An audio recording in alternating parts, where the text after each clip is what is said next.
नमस्कार दोस्तों। हम सबको मालूम है कि अमेरिका के अंदर जो शपथ ग्रहण समारोह नई सरकार का डोनाल्ड ट्रंप का हुआ है, उसको लेकर सारी दुनिया सुर्खियों में बनी हुई है। सारी दुनिया का मीडिया सुर्खियों में बना हुआ है। अलग अलग विचारधारा, अलग अलग कॉन्सेप्ट अपने सबके सामने रख रहे हैं। मैं भी उसी संदर्भ में एक आप सबके साथ बात साझा करना चाहता हूं कि जो नई सरकार का गठन अमेरिका के अंदर हुआ है, चूंकि अमेरिका एक ऐसा देश है जो दुनिया की सबसे बड़ी महाशक्ति है, और महाशक्ति होने के नाते उस पर हर देश की, हर छोटे और बड़े देशों की नजर बनी हुई है। वो हर देश की आर्थिक व्यवस्था को, राजनीतिक व्यवस्था को प्रभावित कर सकता है। इस करके हर एक की निगाह वहां बनी हुई है। उनका शपथ ग्रहण समारोह होता है। शपथ ग्रहण अमेरिका में होता है, लेकिन उसकी चर्चा हिंदुस्तान में बहुत ज़्यादा वायरल होती है। हिंदुस्तान में कुछ जो सोशल मीडिया वर्कर्स हैं हमारे, वो मोदी सरकार की आलोचना करते हैं। नेशनल मीडिया तारीफ करता है। ये सारा चुप भी पड़ जाता है। ये सारी चीज़ें कई दिनों से चलती आ रही थी, लेकिन सारी चीज़ों पर विराम तब लग गया जब ट्रंप ने शपथ ग्रहण की। डोनाल्ड ट्रंप के शपथ ग्रहण पर सबकी निगाहें टिकी हुई थी कि क्या भाषण दे सकते हैं, क्या प्रथम भाषण होगा, क्या उनके निर्णय हो सकते हैं नई सरकार से। तो अपेक्षाएं सब करे बैठे थे। तो सबसे पहले तो मैं इस बात को आप सबके साथ बताना चाहूंगा कि डोनाल्ड ट्रंप की शपथ ग्रहण समारोह के अंदर जो कुछ हुआ सो हुआ, लेकिन क्या उनके जो निर्णय हैं वो भारत के पक्ष में है या भारत के विरोध में है। आज हम इस पूरी बात की चर्चा करेंगे। पूरी बात की चर्चा जानने के लिए वीडियो के अंत तक जरूर बने रहिए। तो सबसे पहला सबसे पहला निर्णय जो जिसको भारत के विरोध में माना जाता है और देशों के विरोध में माना जाता है, सबसे पहला निर्णय ये है जो वहाँ के एक अवैध तरीके से वहाँ घुसपैठ की गई लोगों ने अमेरिका के अंदर, उन पर उन्होंने बैन लगा दिया। जो कनाडा के द्वारा, मैक्सिको के द्वारा लोग वहाँ आते थे, दीवार फांद कर आते थे। एक नाम आप सब ने दोस्तों जरूर सुना होगा कि डोंकी के जरिए जाते थे। इस करके बहुत से लोग वहाँ पहुंच जाते हैं, बहुत से देशों के, क्योंकि उसकी अर्थव्यवस्था सबसे ऊंची है, सबसे धनी देश है, सबसे सुप्रीम पावर है अमेरिका। इस करके हर बंदे की, हर देश के जागरूक बंदा ये इस कोशिश करता है कि अगर पासपोर्ट नहीं मिल पा रहा, वीजा नहीं मिल पा रहा, तो डोंकी के जरिए अवैध तरीके से मैक्सिको के रास्ते उन लोगों को वहां धंसाने का काम करते थे। लोग एजेंट लगे हुए थे बाकायदे। उन एजेंटों, यार बहुत सारे एजेंट वहां लगे हुए थे, और एजेंटों का यही काम होता था कि वो उनको किसी तरह दूसरे देश में रखते थे। पैदल रास्तों से, पानी के रास्तों से निकाल निकाल कर, डोंकी बोलते हैं उसको, डोंकी के जरिए मैक्सिको के रास्ते अमेरिका के अंदर उनको करवा दिया जाता था। उस प्रवेश करने के बाद वो कुछ दिन वहाँ अपने देशों की बुराई करते थे कि हमको वहाँ बड़ी तंगी है, बड़े गरीब हैं, वहाँ का शासन प्रशासन भी परेशान करता है, कुछ खाने को नहीं मिलता, इस करके हमको लिहाजा कुछ ना कुछ दिया जाए। और वहाँ उनको कोई ना कोई नौकरी दे देता था, तो वो वहाँ अपना गुजर बसर करते थे।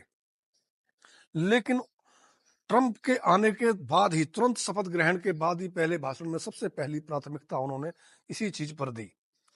इससे प्रभावित, चूंकि हर देश के लोग दुनिया के अमेरिका के अंदर हैं, लेकिन सबसे ज्यादा भारत के तकरीबन 18,000 बंदे, 18,000 लोग जो अवैध तरीके से वहां एंट्री कर चुके हैं डोंकी के जरिए, उनको तुरंत ही, ट्रंप सरकार का यह निर्णय है, तुरंत ही उनको डिपोर्ट किया जाएगा, उनको वापस इंडिया भेज दिया जाएगा। इसी प्रकार बाकी देशों को के साथ भी भेज दिया जाएगा।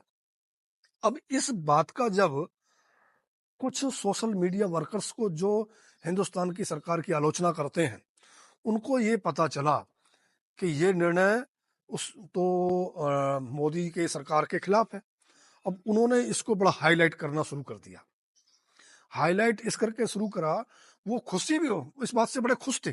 सारा सोशल मीडिया आप खोलकर देखना सब, कि काफ़ी यूट्यूबर्स ने, काफ़ी चैनल वालों ने इस पर वीडियो बनाई, अपनी अपलोड की और बताया कि भाई इस खुशी होकर कि ये जो निर्णय है, चूंकि ये मोदी सरकार की इसमें किरकिरी होगी कि सबको वापस भेज रहे हैं।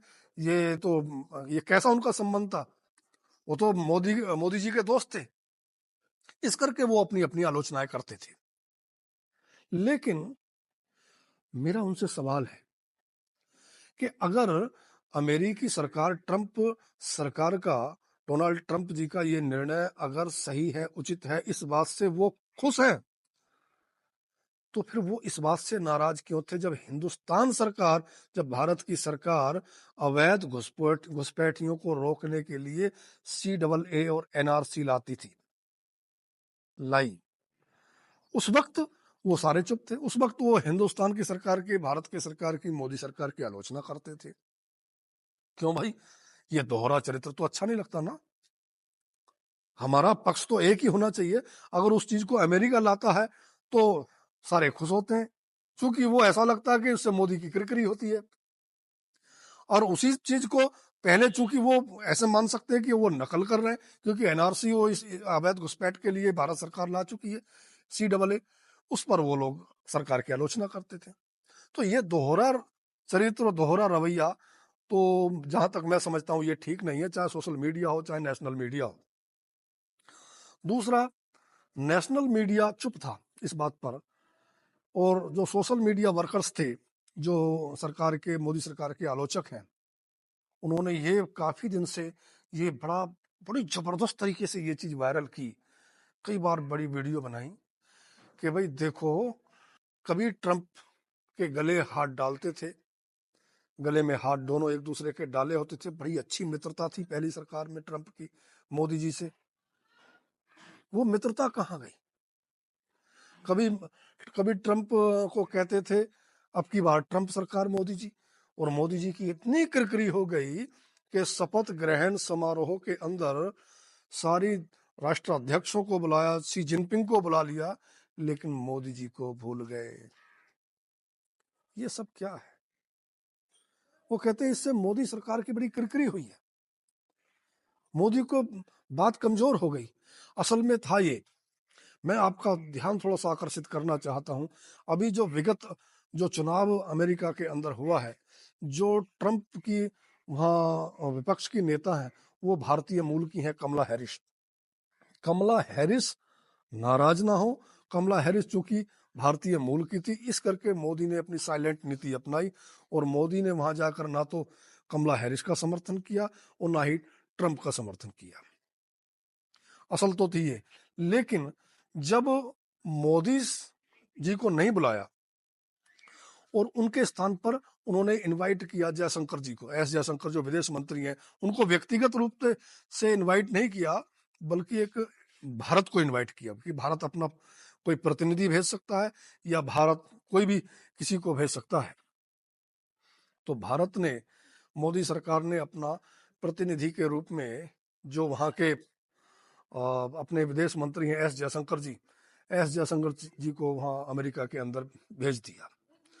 अब एस जयशंकर जी वहां चले तो गए, लेकिन एस जयशंकर साहब का जो वहां जाना हुआ, और जो उनको ट्रंप सरकार ने, ट्रंप की शपथ ग्रहण समारोह में उनको वरीयता प्रदान की गई, उस वरीयता के स्थान पर उनका बैठने का स्थान कहाँ था?